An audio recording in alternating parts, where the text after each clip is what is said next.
Hi there, it's Tony here. We're back where we done the Cody snail count, so this is where we found it.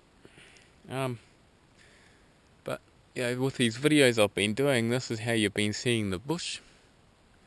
So down in front of me here, just above a Dock 200 set, there's a big puriri tree.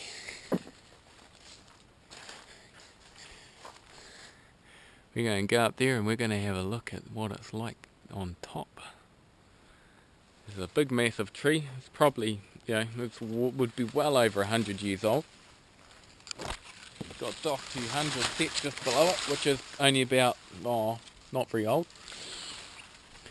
Put our tool there. I don't like climbing in shoes, so we'll take our shoes off. We might borrow this possum trap and stand on it and get up. Okay, hang on. It might be a bit more difficult than first thought. You don't catch me by the foot, possum trap. It would be a lot better if I was more like a monkey. The old chimney climb.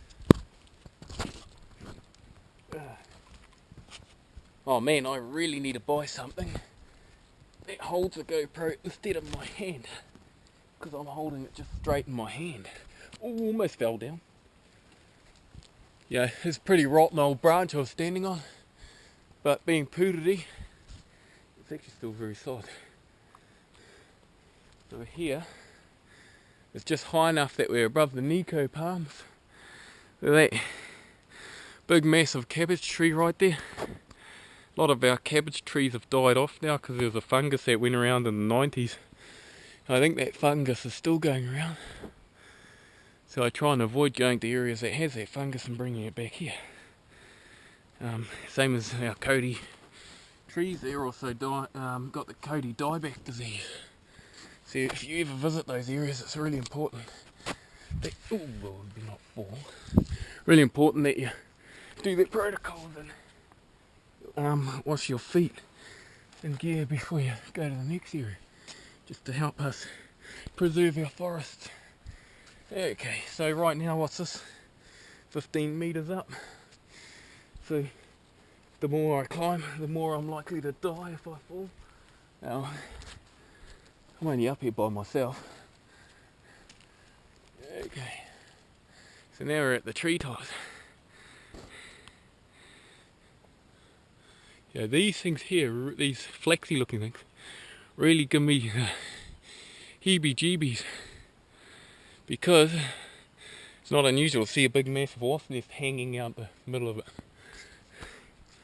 Meaning, when I say a massive wasp nest, I'm not talking about little ones that are the size of the beach ball. That's just a little one.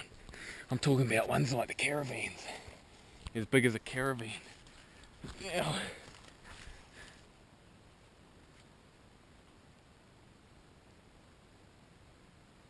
okay, just doing the list now, because talking about wasp nests and being the size of caravans have really given me the heebie-jeebies now, because right now I'm about 30 metres up a tree and I really wouldn't want to annoy one of them, because I'll end up 30 metres below the tree very quickly. I have no choice. Yeah, so there we go. So where we done the Cody snail count is actually right in front of us here, all in this area just here. So you can see all these trees are growing together and fighting for the highest spots for the, get the most sunlight, which is pretty much how our native bush grows. So this is the top of this big puriri tree. Let's have a look down.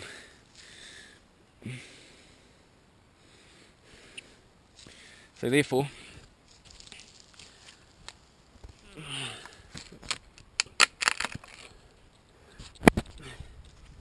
if that's me, this is what will happen. Oh, yep, dead. Now, okay, we'll better not talk about that while we're at the top. We'll talk about that afterwards. Okay. So yeah, most of this bush I'm trapping in regrowth. Some of these, you get patches of Nico in some areas, patches of Manuka in some areas, and totara trees in some areas. So what I'm doing is I also move them around just to get them spread out a bit. So there's a lot of work being done in here. So it's not only our protecting our wildlife, as in like animal wildlife, we've also got to protect exactly what they need to live in. So this tree I'm in is actually a food source for our puriri, which is our native wood pigeons. Tui they'll eat the berries. So if we have a look, they should be do that.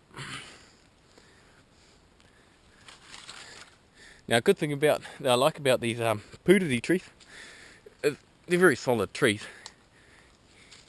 Yeah, this thing's not even shaking. So there's our puriri berry right there. Look at that. So that there is a food source for our kiruru. And apparently you can eat them. So I might have a taste. See what. See, a lot of our most of our native, there's nothing actually poisonous. So bitter, yuck. The flavour is very similar to. No, it's not guava. It is like a fruity flavour, but I just bit that out. But it tastes like I've just eaten a live bullet because it is bitter. Okay, so that's us. So there's a view from up high. You can see some kaiakatea trees. We've got bit of kiki. You can see just through there. Got some cabbage tree, Nico. But we're missing. There's one thing that's really important that I really want to put in here, and we're missing. We haven't got any in this bush, and that's the king of our forest, the Cody tree. Yeah. So yeah, well, that's my project this over the winter is let's get some Cody trees in here because we've got none. There's absolutely none. There's not one in here. Yeah. So many years ago they would have been all these bushy areas would have had Cody trees, but obviously with the timber trade back in the day, they've mostly gone. Cody tree is also a taonga for our Māori people. It's in other words, very important. Particularly making weapons and that back in the day. So if you ever come to New Zealand, what you do is you go up to a New Zealand person and ask them if they've ever touched a Cody tree. 9 out of 10 would have said no, they've not even been close to one. So we want to make a change to that. Yeah. So yeah. Okay then guys, well that's us. I better turn this off and hopefully not fall as I climb down, because I don't know how I'll bounce if I hit that from up here. It's about 30 metres up.